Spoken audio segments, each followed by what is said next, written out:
discuss this question from SL Arora, example 40, chapter Mechanical Property of Fluids. The level of liquid in a cylindrical vessel is kept at 30 cm.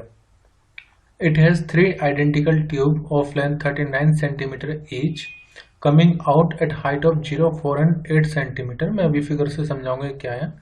Calculate the length of single overflow tube of the same radius as that of identical tube, which can replace the three when placed horizontally at the bottom of cylinder. तो late ये cylindrical vessel है, इसमें जो liquid भरा हुआ है वो 30 centimetre height तक भरा हुआ है. आपने पढ़ा होगा फॉर्मूला, जैसे कोई लिक्विड अगर किसी वेसल में हो और वो h हाइट तक भरा हुआ हो तो जो प्रेशर वो अप्लाई करेगा यहाँ पर इसके बॉटम पर, वो फॉर्मूला होगा H rho g. It is pressure due to liquid column, P equal to H rho g. और अगर ये ओपन है तो इसमें एटमॉस्फेरिक प्रेशर भी लगेगा. अब यहाँ पर बोला गया है कि तीन कैपिलरी लगाए हुए हैं 0 पर, 4 पर और 8 पर. It has 3 horizontal tube type है. तो लेट एक तो 0 पर है तो हाइट 0 का मतलब कि वो बॉटम पे ही लगी हुई है. तो एक तो हुई यहाँ पर, फिर इसके बाद यहाँ से जाओ ऊपर 4 सेंटीमीटर की हाइट पर, यहाँ पर एक और कैपिलरी लगी है, लेंथ सेम है उनकी.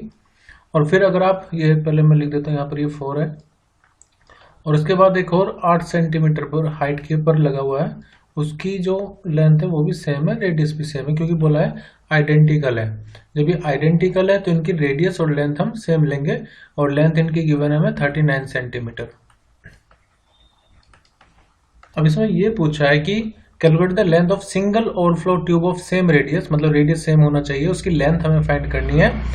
That of identical tube which can replace the three when placed horizontally at the bottom of cylinder. यानी कि इन तीनों को हटा करके अगर हम एक सिंगल पाइप यहाँ पर लगाए जिसका रेडियस उन्हीं के बराबर होना चाहिए, तो मैं इसी के ऊपर बना रहा हूँ, समझ जाना कि एक और हमने यहाँ पर इसके जस्ट बॉटम पर एक L डैश लेंथ की नई हॉरिजॉन्टल ट्यूब हमें लगानी है, उसका रेडियस सेम होना चाहिए, लेंथ हमें फाइंड करना है सच दैट जो फ्लो है वो उतना ही रहे जितना पहले था. Calculate the length of single overflow tube of the same radius as that of identical tube which can replace the three when placed horizontally at the bottom of the cylinder. कहने का मतलब ये कि मान लो जो पुरानी वाली ट्यूब थी यहाँ पर, लेट उसकी वजह से जो फ्लो था, लेट ये फर्स्ट, ये सेकंड और ये थर्ड, तो लेट इसका रेट ऑफ फ्लो था 1, इसका Q2 और इसका Q3. तो जो Q1 plus Q2 plus Q3 है, इनका जो नेट मिला करके फ्लो था वो अब इन तीनों को हटा करके जब हम सिंगल वाली लगा रहे हैं तो उसके फ्लो के इक्वल होना चाहिए, ऐसा क्वेश्चन में गिवन है हमें. ठीक है, Q बराबर होना चाहिए Q1 plus Q2 plus Q3 से. Q क्या है, जो सिंगल ट्यूब आप लगाएंगे उसका फ्लो, तो उसका फ्लो जो पुरानी तीनों ट्यूब लगी हुई थी उनके फ्लो के सम के बराबर होना चाहिए. ये कंडीशन में गिवन है, इसी कंडीशन का हम यूज करेंगे.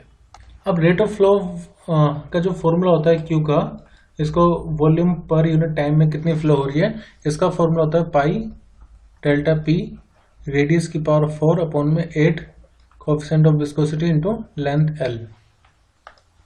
अब Q1 कितना होगा तो वो मैं लिखवा देता हूँ. Q1 will be equal to pi, pressure क्या होगा मैं आपको बता देता हूँ. देखो, जब ये अपर पोर्शन यहाँ पर हम कंसिडर करें तो इस पर एटमॉस्फेरिक प्रेशर लग रहा होगा एच रो जी, सॉरी इसमें एच रो जी नहीं, सिर्फ एटमॉस्फेरिक प्रेशर लगेगा ऊपर P नोट. और जब आप बिल्कुल डेप्थ पर देखोगे तो इस पर जो टोटल प्रेशर होगा वो रहेगा P equal to P naught, यानी कि atmospheric pressure plus H rho g. H मतलब कि उसकी यहाँ से यहाँ तक डेप्थ कितनी है.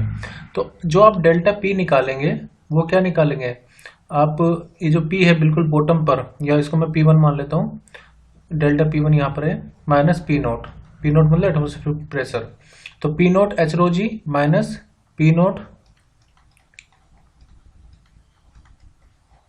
तो P नोट से P नोट कैंसिल होगा तो डेल्टा P1 कितना आ जाएगा, एच रो जी. तो इट विल बी बेटर कि आप डायरेक्टली, मैंने ये सिर्फ डेल्टा P1 इसमें निकाल के बता दिया है, मैं P2 के लिए डायरेक्टली क्या कह सकता हूँ कि जो प्रेशर डिफरेंस होगा वो इस पर डिपेंड कर रहा है कि यहाँ से डेप्थ कितनी है उसकी. तो जो अपर हाइट है, मतलब ऊपर जो पोर्शन है उसके यहाँ पे हमें डेप्थ देखना है, क्योंकि लिक्विड कॉलम में हम ये देखते हैं कि डेप्थ कितना है, उस लिक्विड कॉलम की हाइट कितनी है. तो अगर मैं Q1 के लिए देखूं, मतलब जो फर्स्ट हमारी ट्यूब है उसके लिए जो लेंथ ऑफ कॉलम है वो वही होगी जो इस पूरे की लेंथ है, यानी कि 30 सेंटीमीटर। तो यहाँ पर आ जाएगा 30 इंटू में रो इंटू में जी, 30 रो जी। तो यहाँ पर मैं लिखूंगा 30 रो जी। रेडियस आर की पावर 4 अपॉन में 8 इंटू ईटा इंटू लेंथ कितनी है 39। तो लेंथ को मैं बाद में पुट करूंगा, ये आगे Q1, तो इसको H1 बोल देते हैं। H1 कितना है 30।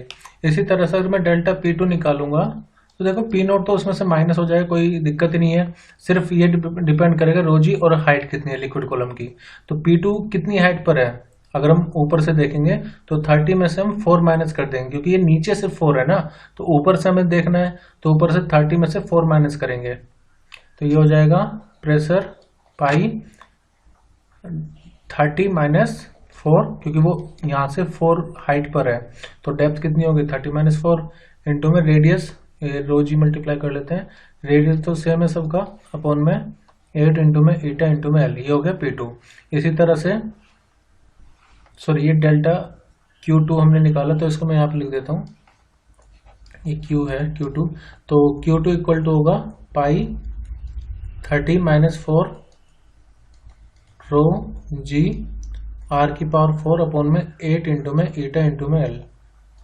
इसी तरह से अगर मैं निकालूं डेल्टा P3, तो P3 के लिए क्या होगा, सिर्फ हमें डेप्थ देखनी होगी, वो कितनी डेप्थ पर ऊपर अपर पॉइंट से। तो यहाँ पर 30 में से 8 माइनस कर देंगे इंटू में रो इंटू में जी। तो Q3 में लिख सकता हूँ, Q3 will be equal to pi 30 minus 8 rho g R की पावर 4 अपॉन में 8 इंटू में ईटा इंटू में एल। अभी जो इक्वेशन है, जो कंडीशन हमने कंडीशन गिवन थी उसके हिसाब से जो इक्वेशन बनाई है उसमें वैल्यू पुट करते हैं। जो सिंगल ट्यूब है उसके लिए अगर मैं Q लिखूं तो उसके लिए Q कितना आएगा पाई। अब देखो वो कितनी डेप्थ पर है, तो एक्चुअली वो 30 सेंटीमीटर डेप्थ पर है, तो पाई इंटू में 30 इंटू में रो इंटू में जी।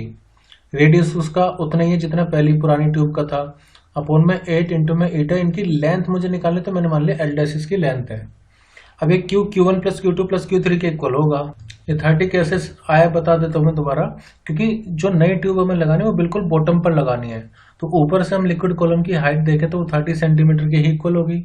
ओके, तो Q equal to Q1 plus Q2 plus Q3, Q1 Q2 Q3 की हमने वैल्यू निकाल रही है। Q1 कितना है पाई इंटू में 30 रो जी आर की पावर 4 अपॉन में 8 ईटा एल। फिर Q2, तो Q2 में पाई, ये 30 माइनस 4 करना है यहाँ पर, तो ये 26 आएगा। फिर रो जी आर की पावर 4 अपॉन में 8 eta L plus next Q3 है पाई 30 में से 8 जाएगा तो 22 इंटू में रो जी आर की पावर 4 अपॉन में 8 ईटा इंटू में लेंथ एल। तो आप ये देखिए कि पाई अपॉन 8 ईटा, पाई अपॉन 8 ईटा, पाई अपॉन 8 ईटा सब में आ रहा है, आर की पावर सब में कॉमन है, तो मैं यहाँ से कॉमन ले लेता हूँ पाई अपॉन, ये आप डायरेक्टली भी कैंसिल कर सकते हैं, पाई अपॉन 8 ईटा और आर की पावर 4 और रो और जी ये सब तो कॉमन है, इनको बाहर निकालते हैं। यहाँ से कितना बचेगा 30 अपॉन में 8 ईटा एल डैश बचेगा यहाँ पर सिर्फ, इक्वल टू पाई आर की पावर 4 रो जी अपॉन में 8 इंटू में ईटा, तो यहाँ पर ये आएगा 1 अपॉन में एल, और 30 अंदर ही लिखते हैं क्योंकि वो हम कॉमन नहीं ले रहे हैं। 30 प्लस यहाँ से पाई रो जी आर की पावर 4 तो बाहर आ गया, 8 ईटा बाहर आ गया, तो यहाँ से बचेगा 26 अपॉन में लेंथ एल, फिर प्लस 22 अपॉन में बाकी सब तो बाहर आ गया अपॉन में एल, तो ये सब कैंसिल कर देते हैं। पाई अपॉन में 8 ईटा आर की पावर 4 रो जी कैंसिल करें तो 30 अपॉन में एल डैश इक्वल टू आएगा। अब देखो बेस में सब कुछ सेम है तो नीचे कॉमन एल ही आ जाएगा, ये 30 प्लस 26 प्लस 22, तो इन सबको ऐड किया तो हमें मिलेगा 78 अपॉन में एल, तो 30 अपॉन में एल डैश 78 अपॉन एल आ गया। इसको अगर हम फर्दर लिखें तो 30 अपॉन में एल डैश इक्वल टू, अब हमें ये जो पुरानी ट्यूब है इन सब की लेंथ गिवन है कितनी 39, तो वो लिख देते हैं, तो ये आ गया 78 अपॉन में एल की वैल्यू 39, इसको इससे कैंसिल करोगे तो ये आएगा 2, और 2 से 15 कितनी टाइम जाएगा हाफ कर देंगे, सो एल डैश, चलो मैं यहाँ पर लिख देता हूँ पूरा, एल डैश इक्वल टू आ जाएगा 30/2, जिसको आप 15 भी लिख सकते हैं। तो जो न्यू लेंथ आएगी उसकी लेंथ होनी चाहिए 15 सेंटीमीटर। यानी कि जो 3 अलग अलग ट्यूब लगी थी, अगर आप इन सबको रिप्लेस करोगे एक नई ट्यूब से जिसका रेडियस सेम होना चाहिए और उसको हॉरिजॉन्टली बिल्कुल बॉटम पे लगा रहे हो, तो उस ट्यूब की जो लेंथ है वो 15 सेंटीमीटर होनी चाहिए, सच दैट कि जो फ्लो तीनों मिलाकर के पहले प्रोड्यूस कर रही थी उतना ही फ्लो अभी भी रहे।